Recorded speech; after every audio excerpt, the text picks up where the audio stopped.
Hey y'all, I'm a little bit early just by like 50 seconds or so. So let's give some folks some time to come in. I'm going to share this live and then we're going to get started.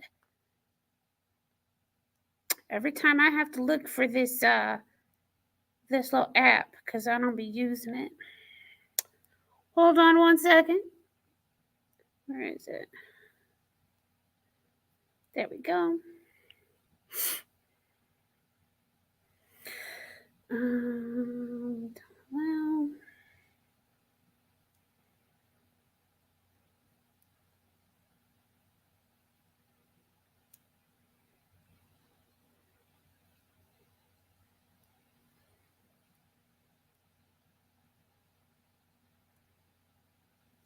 share. Come and join me as we discuss Night of the Living Rez by Morgan Talty. Let's change this to a Z.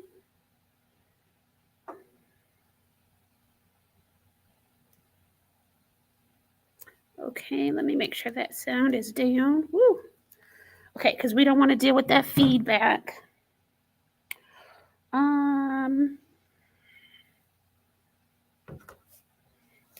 Get my announcements and my notes.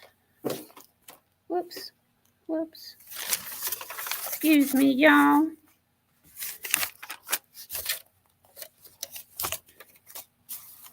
Make sure I'm not pushing on anything.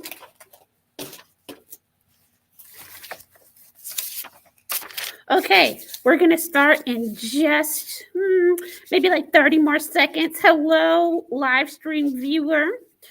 Give me a little wave in the comment section. I see that we have a couple people who have already joined us. You can give me a wave. You can post an emoji. Ooh, I know, post a watermelon. You can post a watermelon emoji or a little cow emoji. Let me know that you are here. Let me get these banners together. I'm sorry, y'all. Let me get this together real quick. Oh, wait a minute. Why isn't my name isn't showing? It must be because of the green screen. Let me see what's going on real quick. I just noticed that y'all cannot see my name.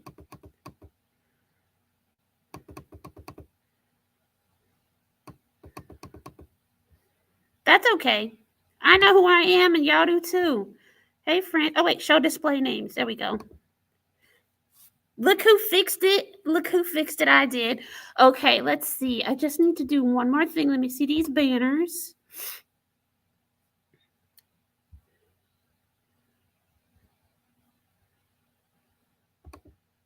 There. All right. Let's see. That's not what I want. Let's scooch this back just a little bit so I got some room. Okay, hello everybody. Welcome to Lovely's virtual book club. The book club for busy people, for people who want to do book clubs but maybe have had a bit too much people going on. Thank you so much for joining. Thank you live stream viewers. Thank you replay viewers. So let's explain how this works. This is a virtual book club. We do not actually meet in person. We do everything online. I announce the books through the newsletter, which, by the way, let's go on and have you do your little sign up. Go ahead and sign up for this newsletter right there. That's the link right there. Copy and paste it, and you can sign up for the newsletter too. But I announced the books through the newsletter, and then we have our discussions on our Facebook page, which is Lovely from the Library. We try not to post spoilers, but sometimes that does happen. So be careful when you're reading all those questions and comments in that section. So this is the last book club of the year. As most of y'all know, we usually go from January to November, and then we take a break in December, and we start back up again in January. So this is going to be our last book for the year. So please go ahead and sign up for the newsletter so that you'll know all the books that we're going to be reading in 2024, because I'm going to send all of those out in our newsletter in December. Okay, so go ahead and sign up for that. Let me get rid of this this right here. And remember, I did it backwards. There we go. And remember to share the live stream so that everybody can get a piece of this awesomeness, okay? Okay, so today, the book that we're going to be talking about is Night of the Living Rez by Morgan Talty. Now, before we jump into that, though, we have a few announcements. So, to get that rolling, to celebrate Native American Heritage Month on the 25th of November here at Lamb Library. That's a Saturday. We're going to be hosting the Thundering Earth Singers. So, pardon me, Samuel Walks Gently Gallegos and Rebecca Mayahil Robles will perform as a part of the Thunder and Earth Singers. So please stop by if you're not doing anything that day. It's going to be at 11 a.m. here. Currently, right now, we're hosting 2 drives. We have one drive for foster care children. We're collecting backpacks and luggage, gently used or new, so that when those children have to move to a different home, they don't have to put all their stuff in trash bags, because them babies ain't garbage and they deserve to have their stuff treated well. And so we are collecting all of those backpacks and luggage, gently used or brand new. The third announcement that I'm going to talk about is we're also doing a drive through PAWS, PAWS, and we are gathering supplies off of their wish list for all of the pets. The PAWS shelter is I want to say they're no-kill shelter. Please don't quote me on that, because I can't remember if I'm correct or not. But we are collecting supplies off of their wish list. You can go to paws.org and click on their Amazon wish list to get them some stuff, and we're sponsoring it. So yay, helping babies and helping fur babies as well. Okay, let's see. Is there anything else I need to announce? Let me see real quick. No. Oh, we're having an art exhibit all month. What is the gentleman's name? Oh, hang on. It's in here. Let's see. What is the gentleman's name? Tonia Lefebvre. I'm sorry if I'm mispronouncing your name, but it's an art exhibit featuring paintings and traditional Pueblo dancers. So come by and see our wonderful art exhibit. It's going to be up until the 30th. Also, we're taking donations for foster care children, and we're also taking donations through the PAWS organization for pets who also need to be adopted. And again, on the 25th, we are going to be hosting the Earth Thunder Singers. Hang on. I'm sorry, y'all. I don't want to get these folks' names wrong. Thundering Earth Singers. See, that's why you got to double check. Thundering Earth Singers on the 25th of November at 11 a.m. All right, so we'd love to have you. We'd love to see your faces. Come on by and say hi. Okay, so as I was saying, we are going to be discussing Night of the Living Rez. This book is available in print copy as well as a audio ebook through our Libby app. It's by Morgan Talty. Let's go and click here real quick. Oh, I was supposed to have that up while I was doing the announcements. I don't follow my own rules, y'all. Ha. Okay, so let's just talk about who Morgan is real quick. So Morgan Talty is a citizen of the Penobscot Indian Nation. His writing has appeared in Granta, the Georgia Review, Shenandoah Tri-Quarterly, Narrative Magazine, Lit Hub, and elsewhere. He is a finalist for the 2023 Andrew Carnegie Medal for Excellence in Fiction. Talty is an assistant professor of English and creative writing and Native American contemporary literature at the University of Maine, Orono. And he is on the faculty at the Sorry, I saw some clicking going over here. And he's on the faculty at the Stonecast MFA in Creative Writing, as well as the Institute of American Indian Arts. Talty is also a prose editor at the Massachusetts Review. He lives in Levant, Maine. Hold on, y'all. My glasses is getting all fogged up.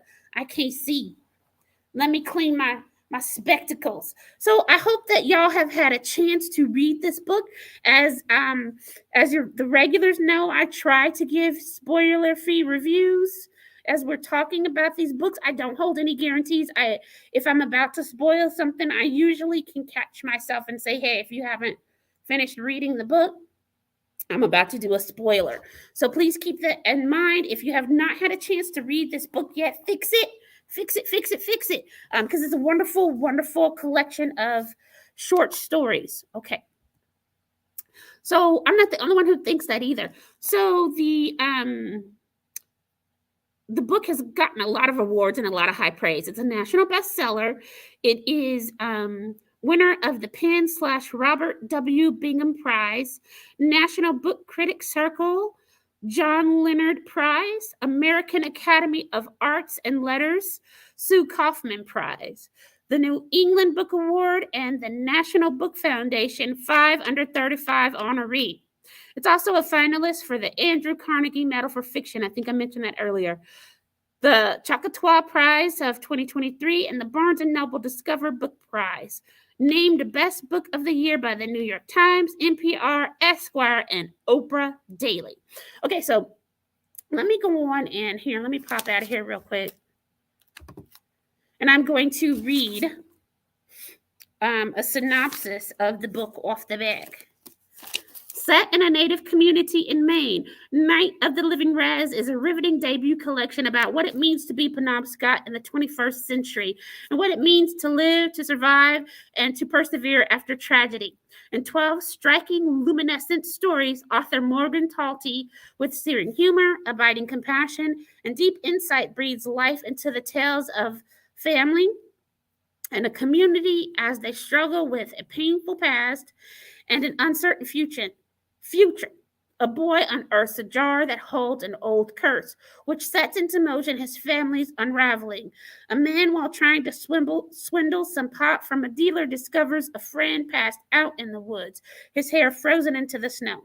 Her grandmother, suffering from Alzheimer's, projects the past onto her grandson. And two friends, inspired by the Antiques Roadshow, attempt to rob the tribal museum for valuable root clubs. A collection that examines the consequences and merits of inheritance. Night of the Living Rez is an unforgettable portrayal of an indigenous community and marks the arrival of a standout talent in contemporary fiction.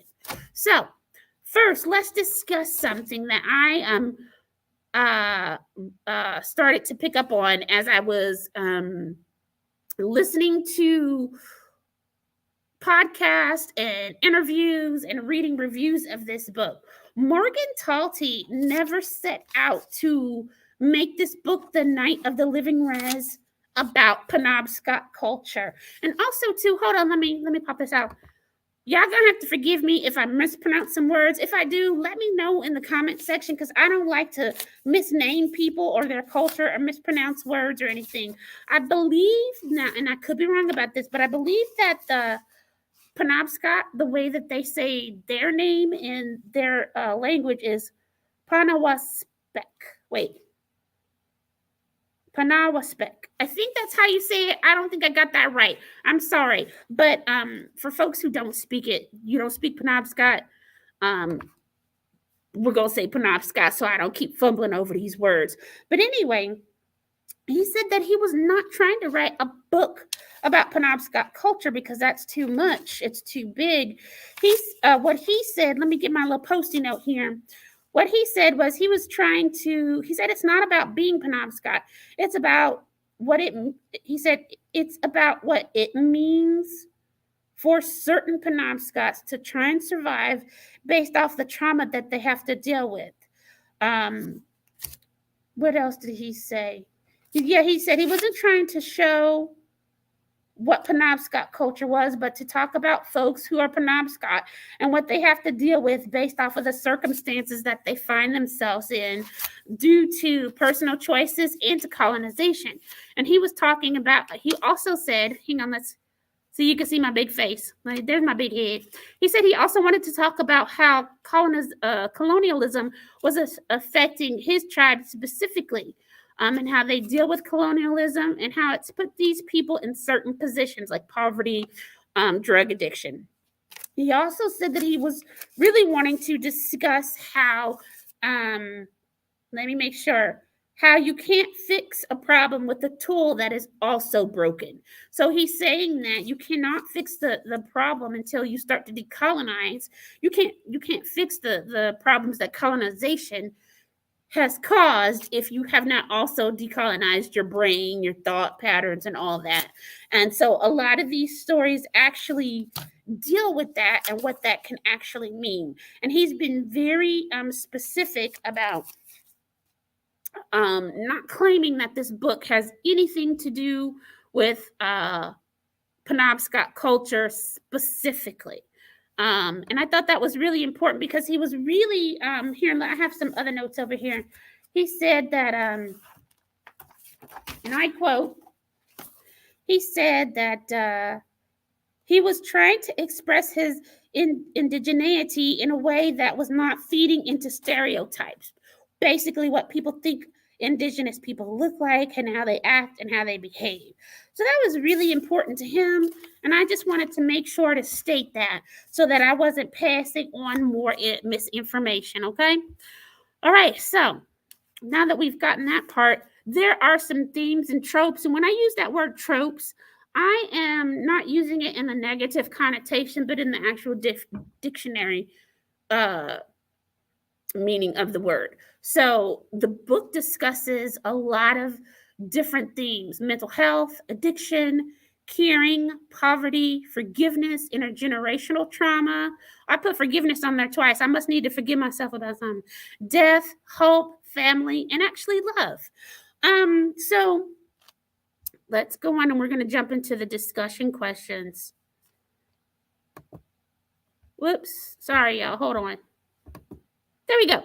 Okay, so I do have discussion questions, but more so I just want to talk about the book and the stories and a lot of different things. So the first thing that I want to talk about is the structure of the book. So there's 12 stories, and they are not chronological. They are related, and I love how he made them related. We're going to get to that in just a second. So there are 12 stories that alternate between two different perspectives. The perspectives are of David as a young man, and then David as a young adult who goes by D. And so the whole story, all of the stories discuss how do we get from here to there? How do we get from David on the reservation to D as a young adult on the reservation? And that's a question that a lot of the other characters are struggling with or grappling with as well too. So what happens is how do we go from David as a smart, cute, curious little boy who loves his mom and his sister and is trying to connect to his stepdad, and who is connecting with his birth father through all the action figures and stuff that he sends him, to D, a young man who is struggling with addiction, who is estranged from his family members except for his best friend Phyllis. And his mom, her name is not Betsy, it's Elizabeth. Maybe it is Betsy. Hold on. It's Beth. So let's talk about the characters for a minute. So we've already talked about David and D, or David/D. Then there is his best friend Phyllis, who Morgan has says maybe subconsciously came from Ferris Bueller's Day Off. So Phyllis, Ferris. And for those of you who have not seen that movie, it's an old movie from the 80s starring Matthew Broderick, who asked Ferris. And Ferris Bueller is basically the friend that you're going to go and have some fun with, even though you make some stupid decisions and do some stupid things and probably get into some trouble along the way. And as you read these stories, you realize that's exactly who Phyllis is. There is Paige, Dee's sister. There is Frick, Dee's. I say Dee's. If I say Dee and David, I mean the same person. I'm just using them interchangeably. Frick is David's mother's boyfriend, or I should just say David's stepdad. That would have been a lot easier, huh?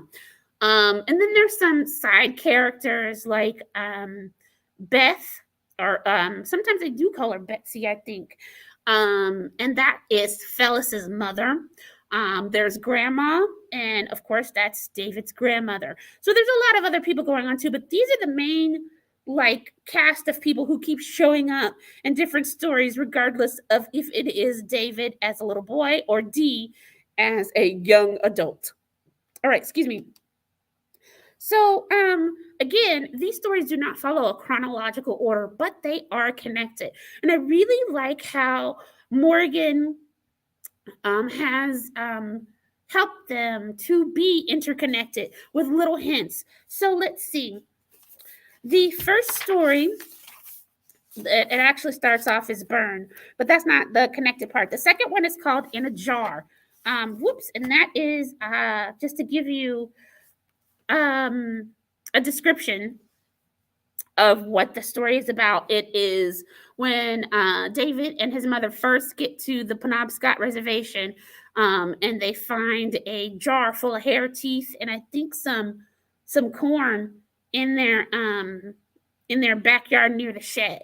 And so the way that this ends up getting connected is through, let's see, there's another story called Food for the Common Cold.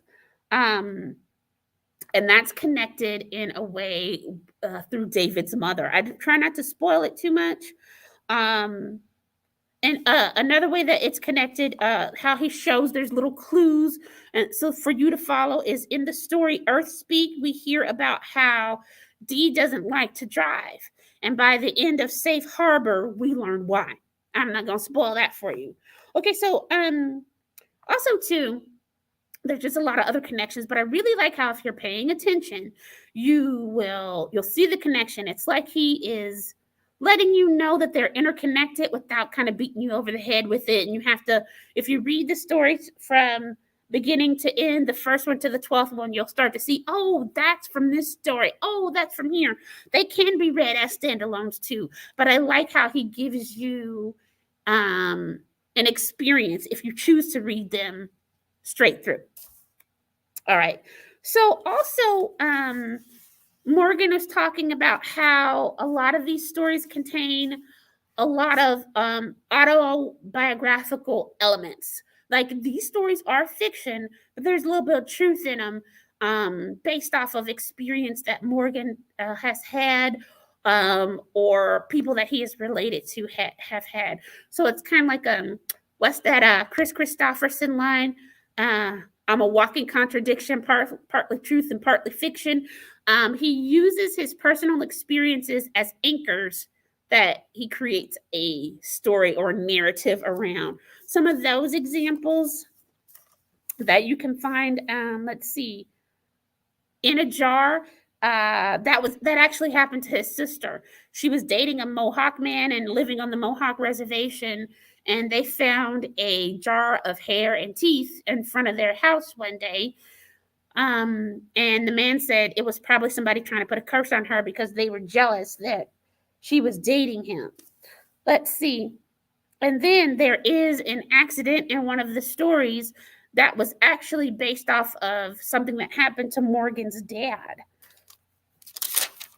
Let's see. His stepfather was actually a medicine man. His sister actually did have a miscarriage, and he did experience some kind of supernatural events in this story. I think it was, pardon me, y'all. Get Me Some Medicine, which is story number 2. Hang on. I think it was Food for the Common Cold, where he experienced a supernatural event where he heard knocking on the wall, and his sister got bit, and they couldn't figure out what bit her, and so they Frick gave her a deer hide medicine bag to protect her from bad spirits. Anywho, let's see what else. Oh, and he did actually move to the Penobscot reservation when he was a little boy. I think he said he lived there from 6 years old to about 18 when he went off to college. He attended a community college, actually. And then he went on to go to Dartmouth. Also, in the very first story, Burn, the story where Frick's hair gets frozen into the snow, and then Fellis has to not Fellis, um Fellis's hair gets stuck into the snow. He was drinking there, waiting for the methadone bus, and he went down there to drink and kind of chill and listen to the water and whatnot. And he ends up falling asleep, and his hair got frozen into the snow. And so Dee came by, and he had to cut Fellis out of the ice. That is an actual true story. And so Morgan used that to start off his short story collection. He was actually trying to tell it as a true story because it is a true story, but he said it just sounded too fantastical. So he made some fiction around it. Let's see what else. I think that's roughly it as far as the truthful elements or the autobiographical elements that are in this story. All of the stories. I really liked that.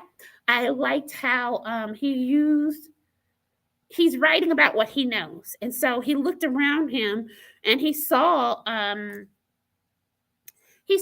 lot of deep, dark things, and so he wrote about them.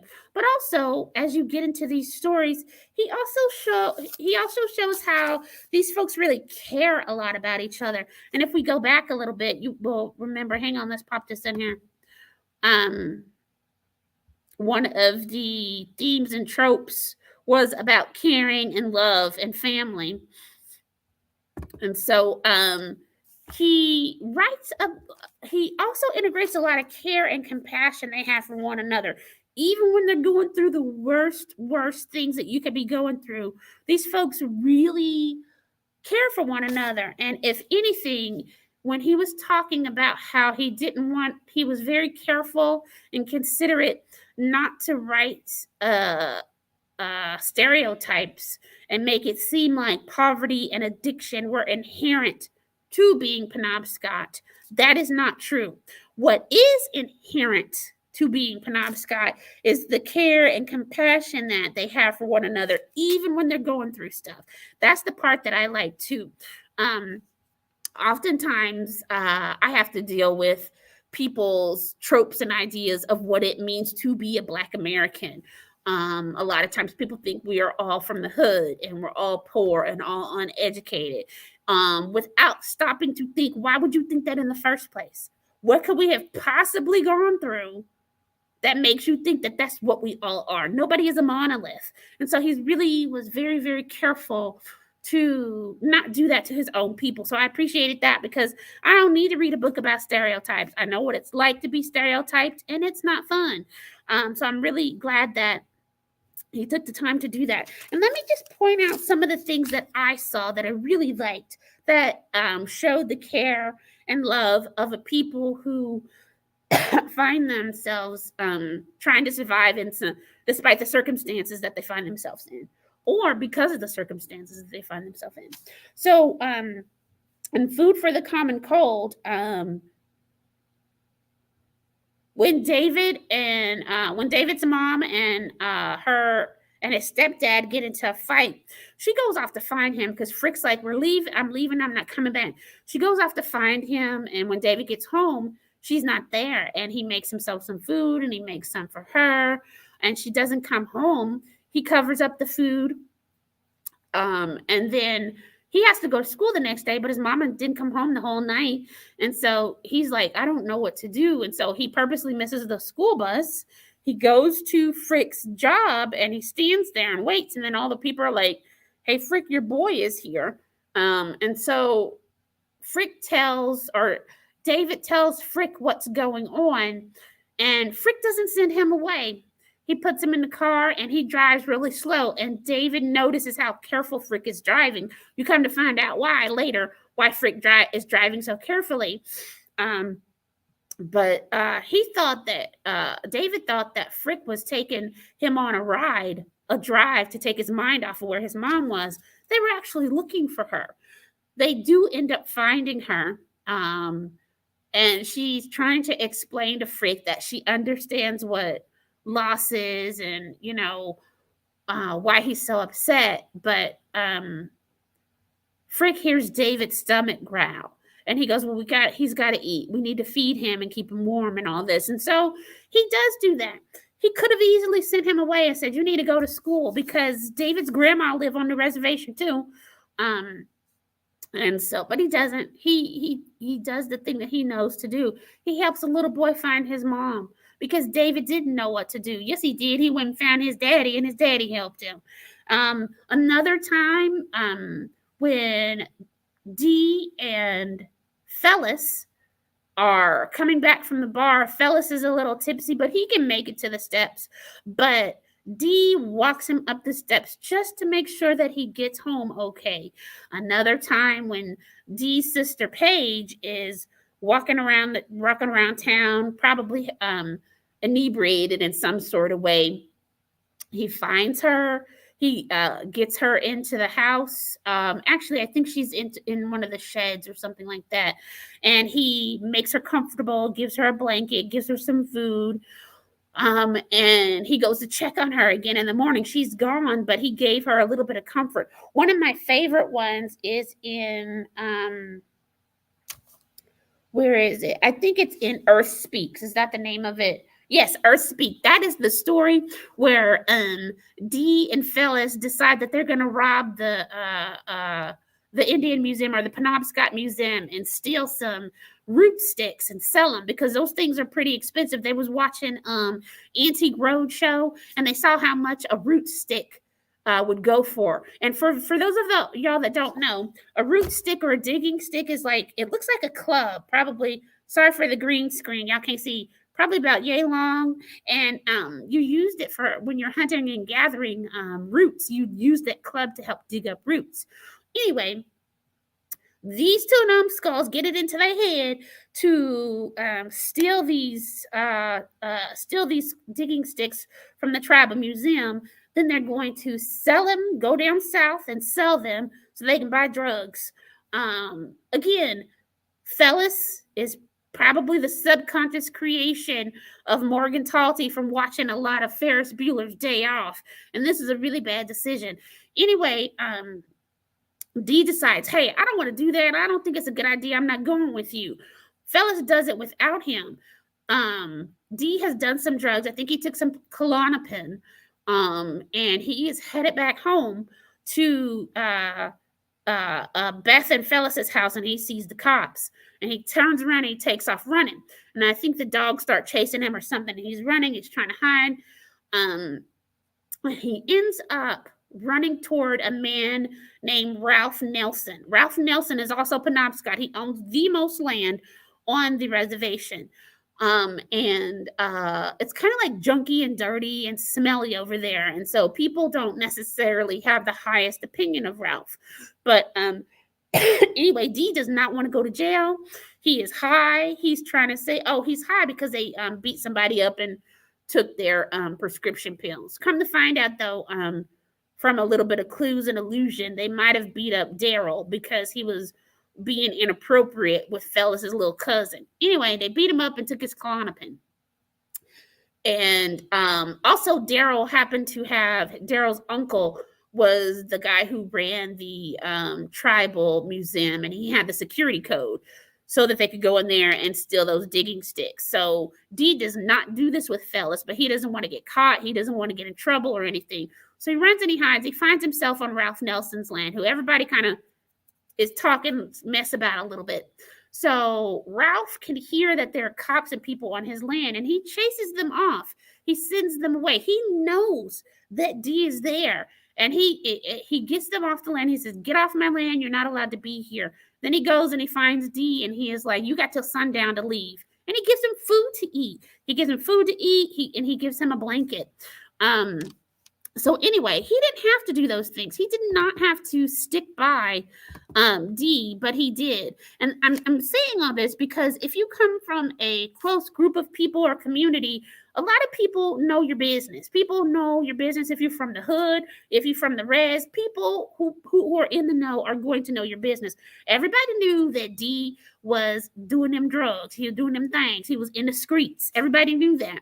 But they also knew that sending him to jail might not be the best thing for him because he's now also um, he can get in trouble and spend a long time in jail for doing drugs and stuff too, illegal drugs.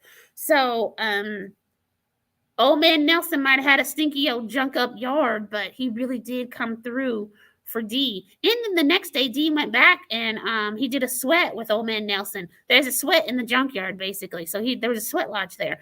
So anyway, I like all those instances of, even though people might have made some bad decisions or bad mistakes, people are still willing to love them through it and be there for them even in the rough times. And one thing that I really liked was how we don't know, all we know is that Dee and Phyllis take methadone. They have to ride the bus into town every day and get to do their methadone. I didn't know this until I read this book, that I thought everybody who did methadone was getting it to get off heroin, and that's not necessarily the case. It can be used for controlling pain. It can be used to help you get off I want to say Oxycontin. Maybe it's oxytocin. I don't know about drugs, y'all. I don't be doing them things. I don't do drugs, so I don't know all these names, so please forgive me. Anyway, but this book taught me that everybody who is taking methadone didn't necessarily do heroin. And I like how we don't know why these characters are taking methadone. It could be because of heroin. It could be because they hurt themselves and got addicted to these pain drugs that a lot of doctors knew they was overprescribing. There's been documentaries. Oops, sorry, I gotta stay in front of the light because I'm a black girl. And watch, if I go over here, you can't see me. Anyway, let me quit playing. And so I like that we don't know. We have no idea. We don't know, and we don't need to know. We are in the middle of how do we get from here to get to there. Speaking of which, though, if you do want to know and you want to know all these ins and outs and stuff, please remember to sign up for the newsletter. That's where you're going to get a lot of the discussion questions, my own personal thoughts, extra resources and whatnot, too. Let me go and hide that. Also, please remember to like the page. Please like the Lovely from the Library Facebook page. It helps the algorithm know that you enjoy what I'm doing, and then they'll share this page out to other people who also might enjoy what I'm doing as well. So please remember to like the page and to share the live stream. Share the love, share the lovely. Share the lovely. Share the lovely. Share the live stream to any of your friends and family who you think might enjoy what I do here as well.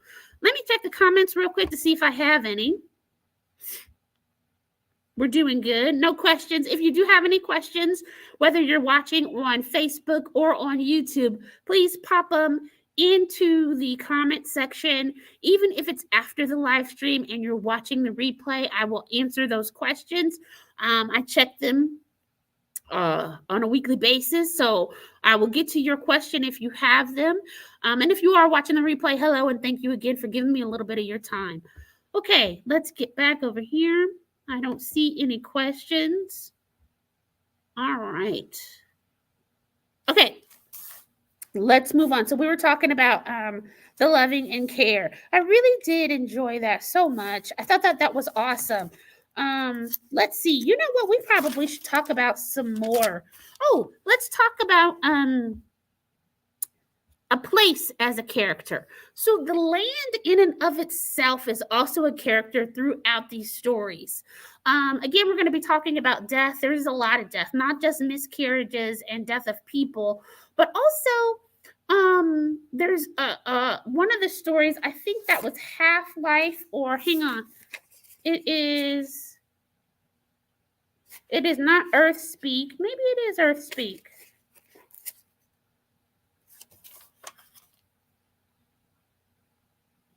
Yeah, it is Earth Speak. So there is going on is some kind of weird thing where these caterpillars are coming up, and it's like a field of caterpillars just crawling all over the place. Some of them are dead, some of them are not. But there is something going on, and it kind of makes Dee and Phyllis start retching and stuff. But one of the things where the land is like a character too. Let me see if I can. Here we go. Phyllis drove with his knee and lit a cigarette. Over the top of the high hill, morning fog hovered above miles of pines like the nest of fall webworms in the crooks of brown branches. I jerked backward as Phyllis let off the gas, and we coasted down the hill into the fog. Okay, so that scene right there is actually a memory of something that Morgan Talty himself experienced. That's the only true part of the whole story. Everything else he made up. But he is describing his land, the reservation, with such beauty and care. And he was just like, he was just talking about how pretty it is and how it was the high hill and the morning fog hovered above the pines. And it just sounds really beautiful, kind of like the cover of this book. Hang on. Green screen's messing things up. You can't really see. Oh, you know what? This doesn't do it justice, but it's kind of like this picture here. Let me see if I can find a picture of the book. There's the picture of the book too. That's where I based this picture off of. Is the picture of the book, but it's during the day or it's during the night. Anyway, here, let me fix this. Another example of the land again is or the land as a character is when something stinky or death. And the grandma first notices it when she comes by. She comes by to see if anybody wants to go to church with her. And then she's like, "Did y'all smell that? Something that stinks." And come to find out, they have to go look for Paige because she's wandered off. She's gone again. And so when David and his mother and his stepdad get back home, they really can smell a strong, stinky, decaying thing. And Frick goes under the house and finds it, and it turns out to be a turtle that is decaying. It's not all the way gone, but it is decaying. And I don't know if that was a commentary on a creation story. The creation story for some Northwest tribes is that what we call North America or America, they call Turtle Island because we're on the back of a turtle. So I don't know if the Penobscot hold that as a creation story as well, because like I said, it's common amongst a lot of other tribes, but or if he was just alluding to that. One of the things that Morgan Talty talked about is that he wanted to, when people think of Native Americans, there's usually people are thinking of the Plains Native Americans, like the Lakota and who else? And Apache. He wants to put he wanted people to start thinking about Penobscot. And they don't necessarily have the cowboy Indian story because they are all the way up in Maine. And these folks are on the coast of Maine and they live on an island. So also the Penobscot have a website. If you're really interested in learning more about the people and the culture and what they're doing in modern times, you should check out their website. And that will give you a bit more insight. So anyway, what were we talking about? Oh, the place as a character. So I really like that. And one of the things that I put it in my notes. Oh, hang on. Let me get my notes because I like to be accurate when I'm quoting people. One of the things that he says is that the island is a place where they, the Penobscot, draw their sense of indigeneity from. And when they leave, it might feel like something is missing or like it's missing, like a sense of themselves, a sense of who they are in the world. So I liked how the land was living. Another thing that I liked is that instead of explaining to us cultural things, he just did it and he trusted me to go and Google, like how whenever they made food or dishes or anything like that, they would cover it. They would cover it with a cloth, and that was so that I think the right term might be bad spirits, so that they wouldn't think it was an offering and come and bother people. And so I like that. Another thing that he talked about in several places, people were talking about sauteing some fiddleheads with moose meat and something else. If y'all have never had it before, it's fiddlehead ferns. They look like the top of a fiddle, hence fiddlehead ferns. They are delicious. It's like a yummy, crunchy kind of green. You can saute it a little bit more. I've had them before.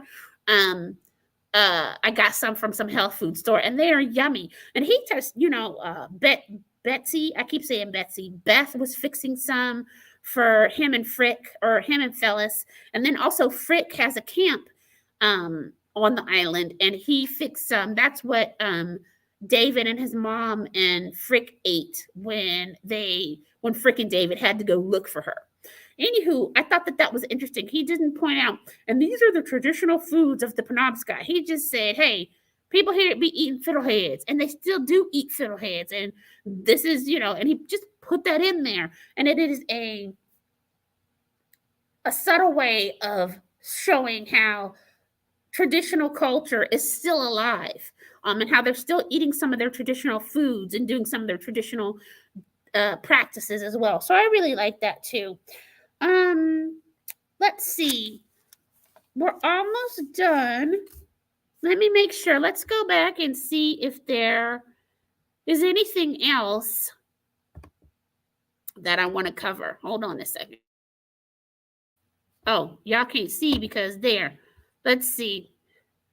Oh, you know what? One thing I do want to say is that Morgan Talty's book is now being taught as curriculum in his old high school. That has got to be really, really awesome. I hope he feels really proud of himself that his people really enjoyed his book. They didn't think he was putting on airs. They didn't think that he fed into stereotypes. And honestly, let's get rid of this for a second.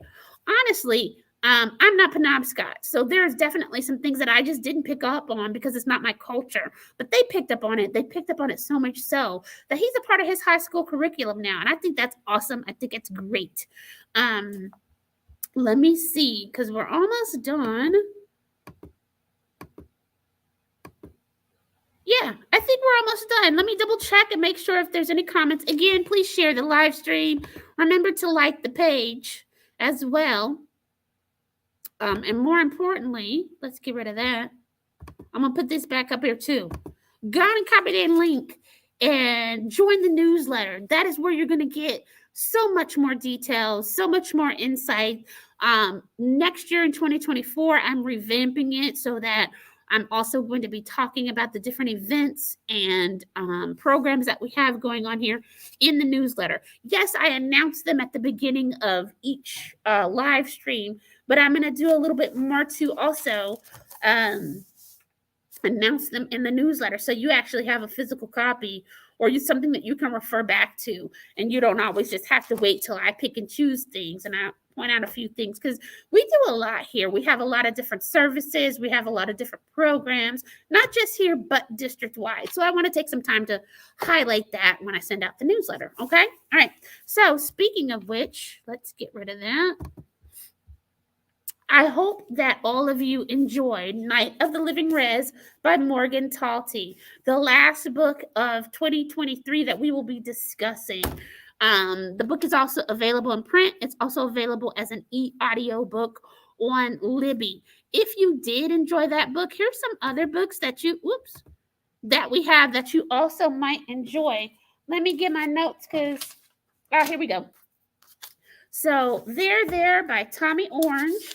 It's a collection of short stories, and Tommy is a member of the Cheyenne and Arapaho nations.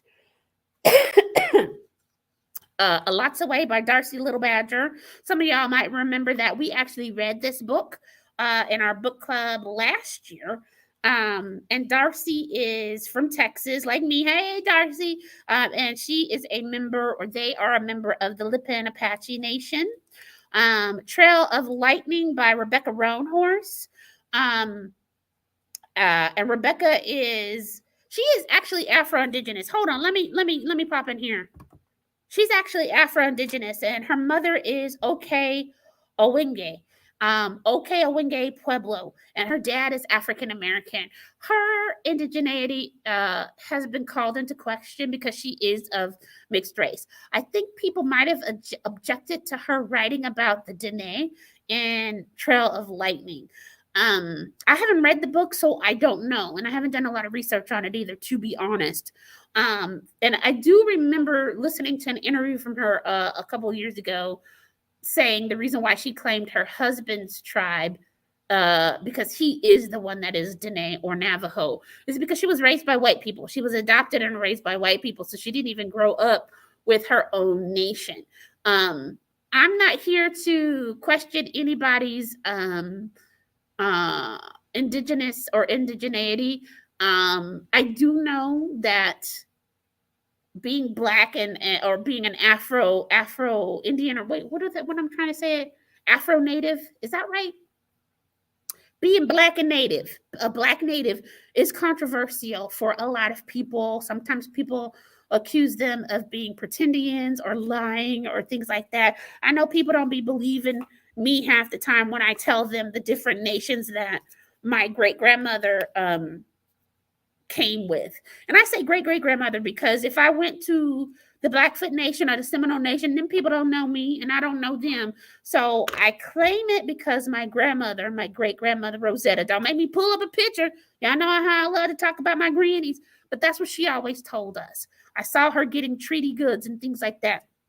But again, because a lot of native folks don't use blood quantum. The only person who do that is the government and haters.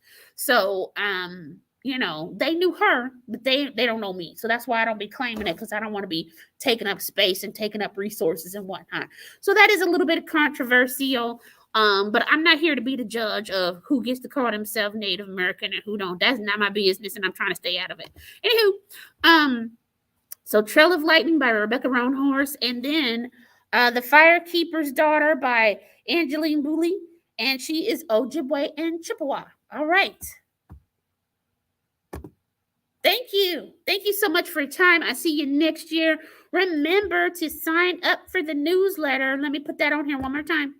Sign up for the newsletter, y'all. Sign up for the newsletter so that when I tell you all the awesome stuff that we're going to be getting into in 2024, you won't miss out. You can get an early start. You can start taking them reading goals and checking them off, because I'm going to give you all the books that we're reading in 2024 next month in December. So make sure to join up for the newsletter, and I will see y'all next year. Ooh, y'all can't see me wave. Bye.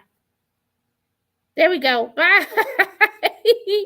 Bye, y'all. It's been a wonderful year. I hope y'all have a happy Thanksgiving if you celebrate that holiday, and any of the winter holidays that you celebrate, Diwali, Christmas, Kwanzaa. Have we already had Hanukkah, y'all? I think so. I know we done had Ramadan. That one passed a while, but anyway, all the winter holidays that you celebrate, or even if you're just celebrating yourself, chilling at the house, I hope you have a good time doing that too. I will see y'all next year for the live stream, but you can always come and visit me at the library anytime you want. All right. Bye.